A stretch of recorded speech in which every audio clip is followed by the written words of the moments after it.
เปิดคลิปเปิดภาพมาบ้านนี้พี่น้องเลยเงียบมิดซีรีส์บ้านเป็นจางปังพี่น้องเลยพากันเก็บโต๊ะเก็บเต็นท์เมื่อแล้วถูกหลังพี่ไพ่อะหนาวออกไปที่หนาวเมื่อผมงานกับกำลังเมื่อหาล้างหน้าล้างตาแล้วสิมาเตรียมใส่บาตรได้บัดนี้พี่น้องเลยกับทักทายสบายดีและสวัสดีเด้อเราพี่น้องเนาะในตอนงานอยู่ในงานบุญแจกขอแขกมื้อนี้ก็เป็นมื้อสุดท้ายมื้อนี้พี่น้องเลยเป็นมื้อตักบาตรหยาดน้ำมื้อนี้ผู้ทำความสะอาดน้ำกระทำ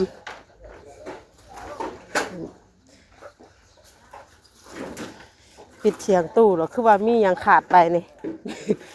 มิดสิ่งดึงอยู่รถแต่ว่าเนี่ยเนาะบึนอยู่รถปิดเสียงตู้รถคือว่าแบบมีอย่างขาดไปเลยนะคือคนบัสติดิคือคนบัสติคนบัสติเลยตั้งสติสตังยังบ่อยู่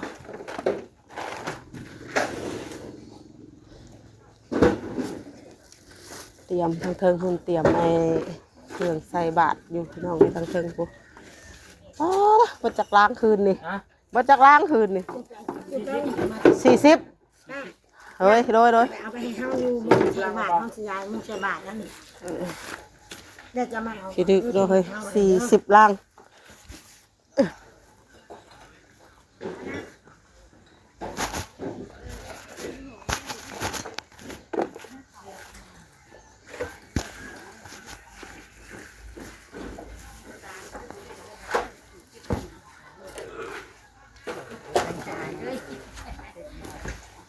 มาเด้อแนมเด้ออ้าวว่าแผนกแม่บ้านได้ล่ะเมื่อคืนนี้แผนกแดนเซอร์ใช่ยังมาติขันบ่ขันเลยของเจ้าเราขันนะของเจ้าเราคันนะเดี๋ยวจะเอาให้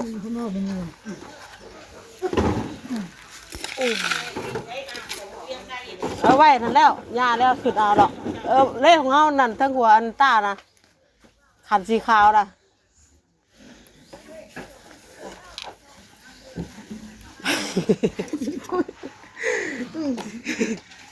สิเบิ่งนะเนาะสิเบิ่งเมตุยเลยอัดฉับสิอัดฟิตไว้มีคลิปเลยเนาะนี่คือคลิปเดี๋ยวแม่ตุ้ยก็แต่งตัวงามซ้ำมื้อนี้กับแม่ตุ้ยกะ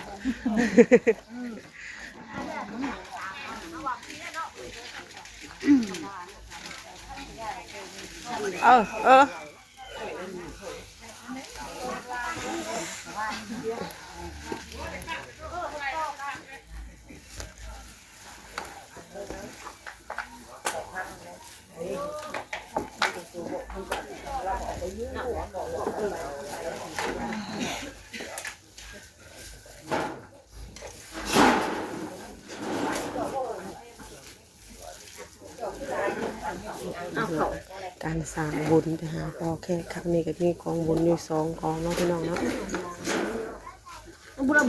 ลูกเต้าลูกหลานต้นตอก็นับบ่คู่หลาย10เติบพี่น้องเอ้ย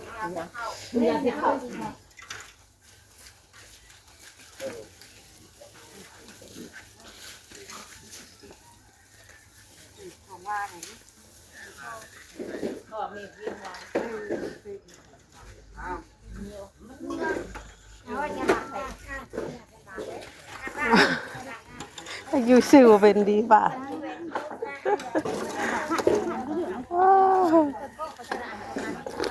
ตอนนั้นนะว่าจมเจ็บแข้งเจ็บขามันเฮียแล้วมันเฮียแล้วมันกุ้งเดียวเฮียแล้วบ่อันเจ็บแข้งเจ็บขาเฮียขึ้นนี่ถ้าจะอาจจุดไปเผาซะแล้วจะใส่บาตรหรอวะ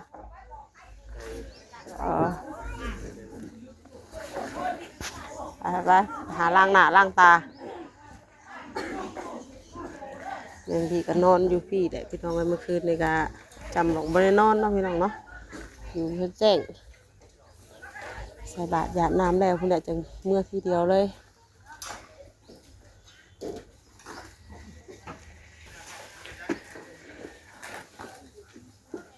แล้วอะไรเฮ้ยฮะเรียบร้อยแล้วบ่เครื่องใส่บาตรนะสบายดีเด้อเฮ้ยตอนเช้าเฮ้ยเช้ากับบ่เช้าปานใดแล้วติโย7 โมงแล้วจ้ะเฮ็ดได้ซะยังเย็นจะจ้อยอยู่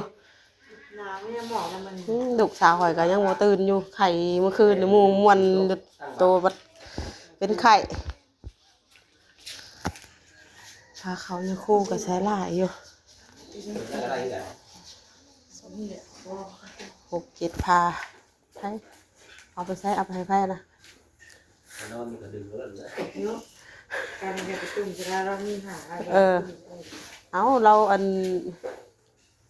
เราชกเฮ้ยมันนอนกิ่งกอดกันได้ให้ลูกตัวแล้วก็พ่อชอดเพื่อนแล้วก็ยันกันได้ประตูตอนเปิดแล้วก็กอดกันแล้วก็พ่อวุ่นตาแล้วว่าแล้วก็เห็นกันแล้วก็ยันกันหวาดเลยเตอร์กับไอ้ตา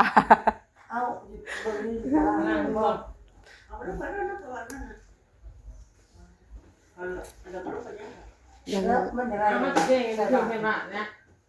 เอ้ยพุ่นอ่ะของคุณบ่แล้วอันเบิดแล้วอยู่ลุ่มบวยอยู่ลุ่มบวยแม่นละอยู่ลุ่มแม่นละว่ามันได้ยินเลยใช่ของกันทั้งหลังตัวเฮ้ยแม่นบ่เชื่อยืนมาเชื่อคันสีขาวใช่แพ้กันคือกันแต่ว่าบ่เอาตัวแพ้น่ะแพ้เช็ดขี้มูกลูกกันนะอันนั้นบ่ของอันน่ะปัญญาแต่งพวกมันน่ะ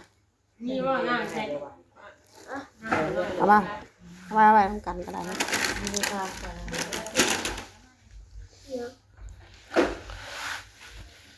หันเลยจะกีบนี่นะน้ำหยาดน้ำน้องน้ำหยาดให้เอาน้ำหยาด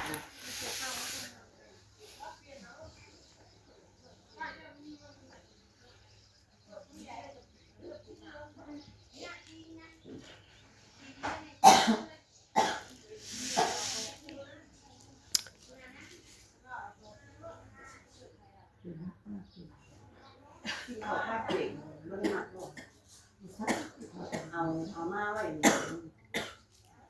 มัดมาเดี๋ยวมาใส่กระทะเองเลยพี่อยู่พี่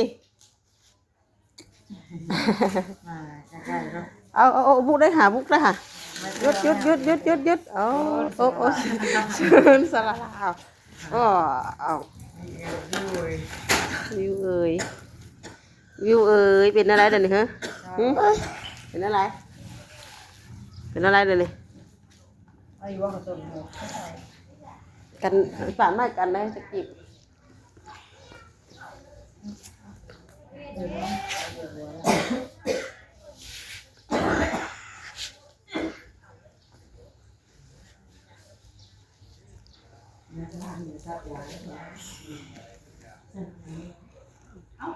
คือมาบอกตรงนั้นก็ไม่สัญญาคือนี่ผมเอามาอยากมาใครที่เขาหน่อยจนนั้นเอาเงินมาพันนี่ในที่นี่อันนั้นแต่เก็บเทนนี่ให้แน่อันเครื่องนุ่งสมบัติเพิ่นบ่คู่สิบาทเพิ่นเก็บไม่ใช่ล่ะให้ทุกอย่างนั่นเอาอยู่ใช้เอานั่นจิ้มเจ้านี่บ่มีบ่แล้วบ่ได้มีเลยขนมมีกล้วยก็เอากล้วยขนมพี่บอกขนมย่างอยู่บ่ขนมก็เบิดบ่ทานตู้หอมไว้เราสิใช้ต้นคุณบ่เอาไปไว้จนนะอะไรกันแล้วใช่อันเบิดอันแต่งไว้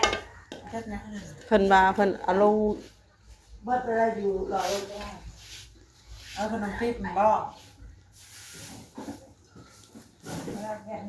ทุกอย่างกันได้เฮ้ยดึงนะแม่นจังซ่าทั้งหมดอ่ะบ่แม่นให้แก่เอาบ่นี่น้ำไปได้แล้วกะละตีนเนาะเอาไปนั่นแหละ ต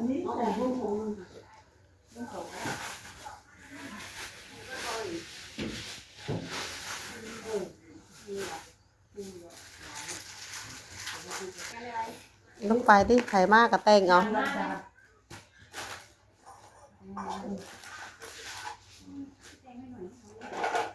ลาย ไม่ได้ลายเต็มลูกไปวัดกันลูกไปที่จะข้ามนี่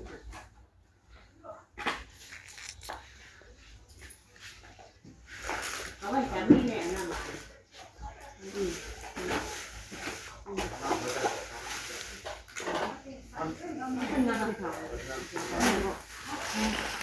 เบิดแล้ว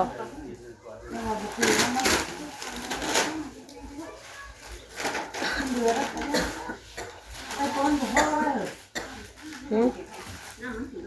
เอาก็ถือลงบอกอันจะแต่งมาเอากอวีอ่ะ นี่ฮะนะ ไปว่าทุ่งบอกโอ้โหสิให้หน่อยสิให้กวนยังนุ่มๆมื้อนั้นถึงแน่นี่กันมันจะยกบาทขึ้นไปแล้วเราไปเห็นอยู่ผู้เอาของไผแสนดีว่ะ ลงไปเอาไปเอาไป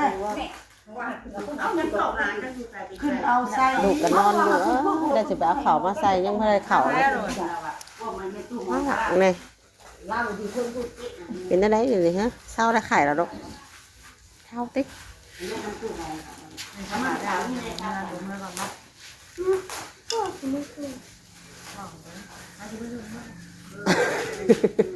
ช่วงแล้วเตอร์ สวยยังหน่อยคนสวยเลยก็ไม่ใช่ป่ะ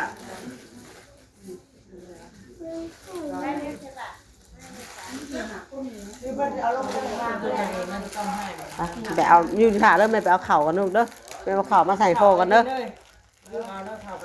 ให้ตื่นตู่ เอาเข้าไปใส่ แล้วเข่าอยู่บนนึงเข่าพุ่นละ เอาวันเวลาติ๊บนี่จ้ะ ติบใช่ติบนี่ติบพาเข่าอยู่คู่หรอวะ ตอนนี้ใหญ่หนูมีว่าติดขอบใหญ่เดี๋ยวไปตั้งให้ดูได้ เอาไปเลย ไปได้ค่ะ ถ้าแม่ไม่อยู่แกให้เราให้ไว้ใจกั้นไว้ใจถ้าเขา สิถ่ายยังเด้อนี่เขาสีไปเอาใส่ของเขาเองนี่ละ ไม่บอก ตรงนี้ท่านโมไม่จะทำหรอก ฮะ ยิ้มใจกระบอกบริวาร สองคนอยู่ขันเดียวเลยวะ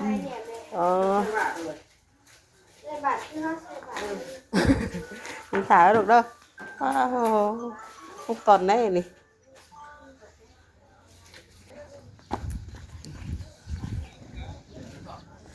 ทางครัวทางแม่ครัวกับมิสซิลี่พี่น้องไอ้มื้อนี้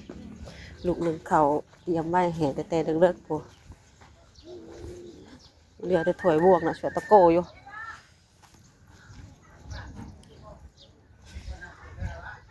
วัดเกี้ยงของอยู่ของกินกันเรือยังโยกินอยู่มันมือมันคืนเนาะเอามาได้ใช้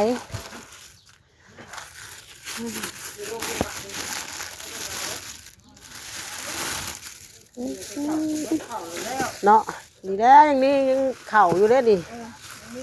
มีเข่ากินเข่าแล้วฮอด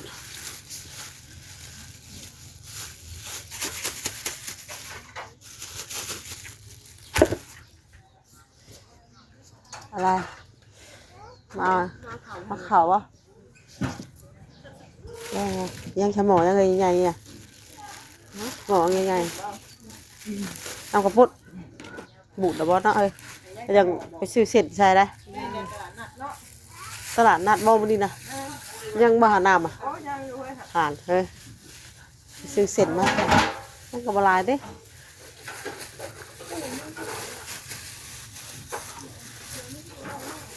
ก็หาเดียวทงนั่นได้เดี๋ยวนี้ถงโลได้ก็เห็นกันถอดเอาขั้วอยู่เทียวนี่แหละสาวนี่บ้า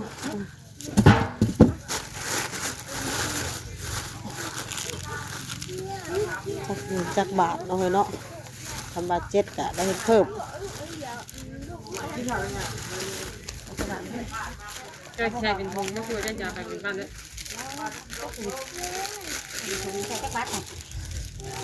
อ้าวหมูบา6 บาทหมูบา6หมูบาจักแล้วจังว่าพังเบิ่งเพิ่นมาหั่นแหละ มันก็ต้องใช้จริงค่ะ ไม่ยากหรอกเพราะเบิ่งเพิ่นมาตั้งบาทแล้วเขาก็จังเตรียมมาอีก เขานะ ขึ้นไปเตกค่ะจะน้อยกะทางพาไปขึ้นมาพี่น้องเลย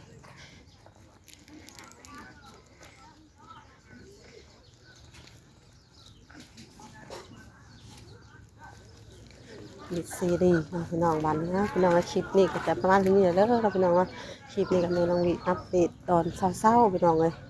เดี๋ยวพอๆกันในคลิปต่อไปคลิปนี้กับไปแล้วข่าวครับมาสบายดีทุกคนละแม่